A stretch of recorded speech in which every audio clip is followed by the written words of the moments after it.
I just need you to get real loose. Hey everyone, how's it going? Oh, look at this guy right up front. Why are you trying to make me nervous?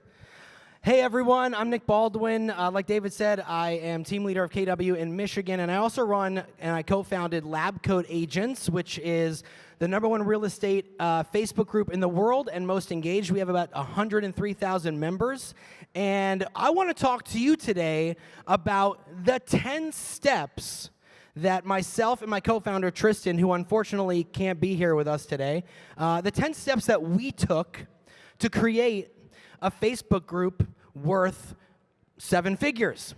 Everyone in here would love to have something like that in their lead generation arsenal. Would you agree? All right, awesome. Now, just to be clear, we figured these steps out along the way because it took us 5 years to get to 103,000 members. So these 10 steps just kind of came to us over time, and then we realized as the group was growing what we needed to do and when we needed to do it. All right, so let's talk about the most popular social networks in the world. Clearly, without a doubt, it's Facebook. YouTube is also another great one for getting yourself out there in video. Instagram, LinkedIn, and Snapchat. Now, we've heard rumblings that Facebook took a little bit of a hit, that people were canceling their Facebook accounts because of certain data breaches that were happening in the company. But believe it or not, Facebook is still super powerful. I mean, look at these stats. 2.25 billion people are logging into Facebook every single month, and that's an 8% increase over the same time last year. Right? But 1.5 billion are logging in every day. And guess what? Over 400 million of them are in Facebook groups and participating actively every single day. And Facebook is starting to take notice of this. So, why are Facebook groups so important? Other than the fact that 400 million people are participating in them. Let's get into the reasons. These are the top 5 most important reasons. First of all, organic reach on Facebook, even on your personal page, is going down, right? Believe it or not, it's going down. The reason is because people want to see things that they appreciate. They want to see more posts from friends and families. They don't want to be sold to. Facebook is trying to keep that off of their news feed, right? So they're also very committed to privacy, okay? And because of those data breaches, they're being extra careful with what goes in front of your Facebook news feed. They are making it now more possible, like I said, for Aunt Millie to post pictures of her cute little puppy dog. You want to see more pictures of friends and family and what they're doing. You want to see less content from businesses, and that's where Facebook groups are going to help you guys. Because Facebook groups are a great place for you to talk about your business in front of people that are like-minded and are interested in what you have to say. And they're also becoming a really centralized focus for Facebook as a whole. You're going to start seeing updates from groups that you didn't even realize you were a member of, right? Because you haven't engaged in a while. So every so often, Facebook is going to throw those groups in front of you on your newsfeed in hopes that you're going to start participating more. All right, so let's talk about some examples of some really active and popular Facebook groups. How many in here are Grant Cardone fans?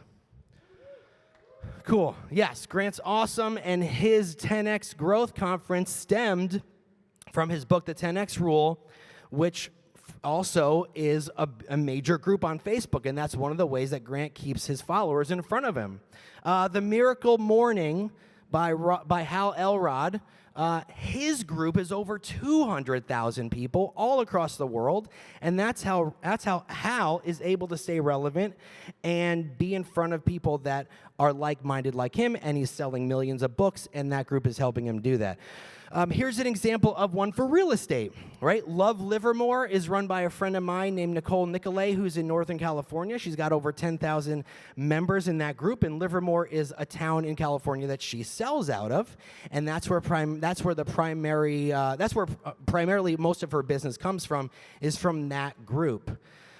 So before you start a group, though, you have to figure out what you're passionate about. And we're all a group of real estate agents, but that doesn't mean you should start a real estate group, all right? You have to start a group based on something that you really, really love, right? And it doesn't necessarily have to be selling homes. So there's 4 different specific types that I want you to pay attention to. The first type is a special interest group. So let's say you love baseball or you collect comic books like me. Well, I don't collect comic books anymore, but I love superheroes. And it has crossed my mind a few times to start a superhero Facebook group. This is a judgment-free zone, everybody, just so you know. But special interest groups, something that you love to do, like I give the examples of kayaks. There's a cat group on Facebook with 1 million people in it. I mean, you can monetize that. Type number 2, community groups, places where we live, areas that we love, things of that nature. Another group is a business type group. You know, if you have a product or service, if you're a coach, if you're a social media guru, that type of thing. And then, of course, number 4 is a lot like Lab Coat Agents, where it's a group of people with a similar mission to elevate the industry and educate people and make everything better. And that's what Lab Coats has evolved out of. We're exploring the science of real estate. So those are 4 really important examples of different groups that you can contemplate starting. Let's talk about how you brand it. Now, I hear, because I work with agents on a regular basis on the ground level and on Facebook, they always say, I need to start a brand. I need to create my logo so I can start a brand. Your logo is not your brand. It's not your brand. It should reflect what you're trying to do, but it does not define you. There's a lot of different elements to starting a brand. One of them is, first of all, an objective. Like, why are you doing what you're doing? The logo should basically come last after you figured all this out, and it should fully encompass all of these different items here. So why are you starting this group, right? Where do you want to be online? So obviously you're going to be in a group. You got to get the domain names. You got to get the Twitter and the Instagram handles and the emails and all that stuff. Lock it all down, right? You have to, of course, have the passion for what you're doing, because people will see right through you. That's one of the reasons why Lab Coat Agents became so successful, because Tristan and I honestly were and still are coming from a place of contribution. And when you do that, the money is the side effect, right? So when you do something you love and people see value, they'll pay for it. Let's talk about the colors you choose to put your brand out there, right? We chose orange and red, and you can see the evolution of how our logos started off horribly, right? And then just kind of went down this road of becoming more streamlined and more focused, right? So the lab has nothing to do with real estate, right? But when we started to sit down and focus on what we wanted to do, we're exploring the science of real estate. That's how our logo came to be. And we chose the colors orange and red because orange and red mean positivity and happiness. And that is what we're always trying to do every single day, bring positivity and make people happy. And now, this is our newest logo that we're putting out next year, and I'm giving you guys a sneak peek where we're becoming more defined on where we want to go. We want to be cutting edge. We want to be out there. We want to be up to date, and we're always ahead of the curve. And that's the new evolutionized logo that Lab Coat Agents will be unleashing next year. All right, so let's talk about how you're going to build the team that's going to work with you in your Facebook group, okay? First of all, you have the creators. The creators are not the founders. So the creator of Lab Coats is Tristan Almada, but he's not the founder. I'm a founder with him, because while the creator initially starts a group, you bring in people who help you set the tone and the culture for the group. So the two are very distinctly different. And then as the group starts to grow, you got to bring in some admins and moderators, because I have 2 full-time jobs. I run a brokerage, and I run Lab Coat Agents. And so you need that leverage. And so in order to do that, you got to bring people in who are going to see your vision, and they're like-minded, and they're going to help you execute, and they're going to help you create engagement as well. And they understand where you want to take this group, which eventually will become a company. Chapter 2, the tribe, is really, really, really important. The people who you surround yourself with on your journey of creating this group that's going to eventually turn into a business for you. Content and community go hand in hand. They are literally the exact same thing, because at first, it's going to be mainly you providing the content. Like, I remember, now we're at 103,000 members, but it was about, for the first 5,000 or 6,000 members, it was just Tristan and I posting every single day, and we felt like we were just posting this content out into a black hole of nothingness, right? Because people were still trying to figure out what we stood for and what we were doing. So it took 6 or 9 months for people to understand the direction we were going and the mission and the vision we were putting forth. As soon as they caught on, that brings in the community. So like I said, your content and your community should go hand in hand, because the content you put out brings in the people that see that vision. So it's very important to remember that. All right. Number 5, you have to find your top tribe members, whether it's 100, 500, 1,000. Your tribe are your biggest supporters. Like this guy sitting right up here in the front row. I'm pointing at you. Been in the group for how long? Almost since the beginning. So you have to recognize those people, and you have to put them on a pedestal, because they are going to put the word out for you, and they're going to tell everyone how awesome you are. Appreciate them. You know, help them specifically, maybe jump on some phone calls once in a while, but make sure you get those close-knit people. Like when Lab Coats does a conference, we have a group of people that love us so much that maybe they'll buy 10, 20 tickets, or they'll spread the word, and they'll email their friends and family. Just make sure that you know who those people are, and you appreciate them, and you give them extra love. All right, growth, right? Really, really important. Everybody wants that. We were blessed enough to grow organically for the most part, because we started a Facebook group before Facebook groups were cool. And because of that, there wasn't a lot of groups like ours in the space. Now there's a lot of real estate groups that are similar, but ours grew primarily organically. We put very little money behind the growth of our group until we hit about 80,000 members, and now we put some money behind things, and I'll talk about that later. But you need to connect with people that want to promote you, that see your value, and they're going to help you grow organically. All right, so when you bring in moderators and admins, make sure those people are experts, right? We're all not good at everything. So we decided to start bringing in moderators who were really good at one thing: video, social media, calling expireds and FSBOs, et cetera, et cetera. And so if you're going to start your own group, maybe you start a group about the town you live in, and maybe, I don't know, the fire chief wants to be a moderator in your group or something. Maybe you have a home inspector in there. You know, maybe you have people in the community who like your vision, and they want to help you grow the group. Bring in the experts and bring in people who are good at what they do to help bring that extra value. All right.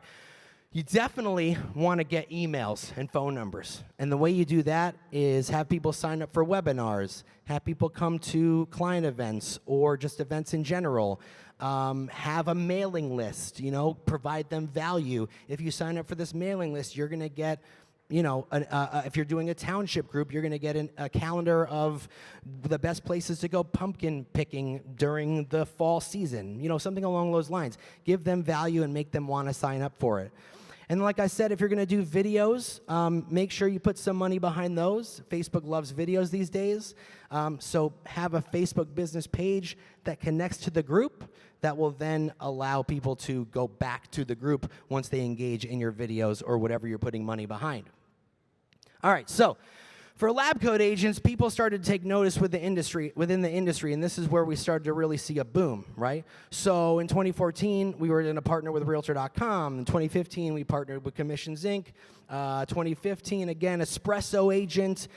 Inman took notice of us and put us on stage and helped us grow. And then Facebook took notice, and we actually started helping Facebook create products and services for agents with their lead generation. So that could very well happen for you guys within that community. So like I said, whatever topic you decide you're passionate about, that industry will take notice if the content and the growth and the engagement is there in your Facebook group. I love this quote from Seth Godin. Marketing is about spreading ideas, and spreading ideas is the single most important output of our civilization. This is essentially what we were doing an LCA in the sense that we were putting ideas out into the universe for real estate agents when that was and we weren't charging any money, and that was almost unheard of, right?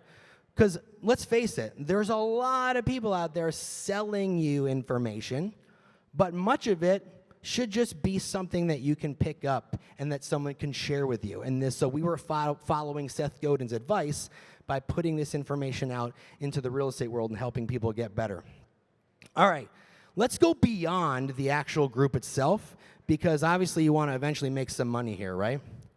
So number 6, you want to start monetizing through affiliates. You want to start having some events like David's doing here with this one. Maybe you have some people who join with you and they want to sponsor your group, or they want to get in front of your audience. So depending on what direction you decide to go in, figure out how these 3 will align with what you're doing. All right, more money. We love more money, right? So maybe you have some sort of monthly membership. Maybe you have your tribe, your VIP members who get extra, whatever the case may be, and you provide that extra value for them. Maybe it's like a higher level group for people who want something a little bit more focused, right? Because sometimes a group can get very loud and noisy, and the focus can get blurred, and so you might have people willing to pay an extra $10 or $15 a month to be exclusive in a more focused environment.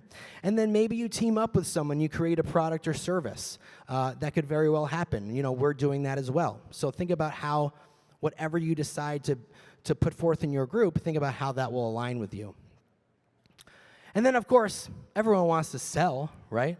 I said that our group is a 7-figure group, and we've had offers to purchase, but we feel that we're just at the beginning stages. We're only 5 years in, and we'd be selling ourselves short. But that might be someone else's end goal right now. So a buyout and or ownership in another company in conjunction with yours could very well happen. Now, we're going to go from group to company. So for us, our Facebook group is always the center of it all. That's where everything kind of stems out of.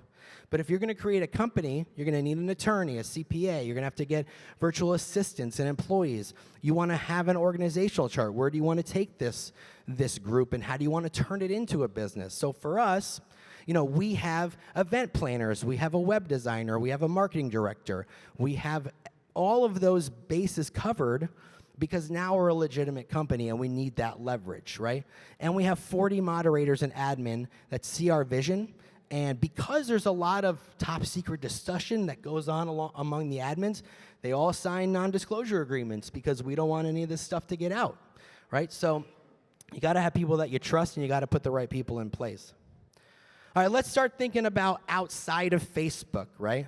So this is what I was saying. While the center of Lab Coats is always going to be the group, we have a website. So think about how you can do that. And we have about 600 or 700 blogs and videos on that website written by agents. We have a podcast, which has been around for about 3 or 4 months. We've already got about 25,000 downloads. So that's pretty amazing in itself. We released a marketing design center for real estate agents. And, of course, we have product and swag that we share with our VIP members and that we sell at events, right? So these are 3 or 4 things that you could be thinking about if you're starting a community group or any type of special interest group. Think about how you can move that brand outside of the group and create more of a global presence. And then number 10, of course, you always have a learning mindset. Make sure that you have got social awareness, right? You got to understand the needs of people and understand that sometimes your most vocal critics are the people that love you the most. Because if someone loves you enough to essentially correct you or disagree with you along something that you've done, don't think of it as a negative. Think of it as someone who loves you enough and is a big enough supporter to let you know when you might have made a bad decision. Believe me, we've had that numerous times. And then, of course, you're going to have your haters too, but you got to ignore those people, because usually the haters are the ones who aren't doing half as much as you are. And if you are an innovator and you're trying something new, you're going to get haters because you're trying something new, and you stepped outside the box, and you decided to better yourself and the people around you. So just keep those two things in mind. I love this quote. Haters are confused admirers who can't understand why everyone else likes you. So, and I always say that they're haters until they ask if you're hiring too. So, so anyway, don't let that noise get in your way because the squeaky wheels are always the loudest. Thanks, guys. I hope you learned a lot, and have a great rest of your day. Video primero, luego música.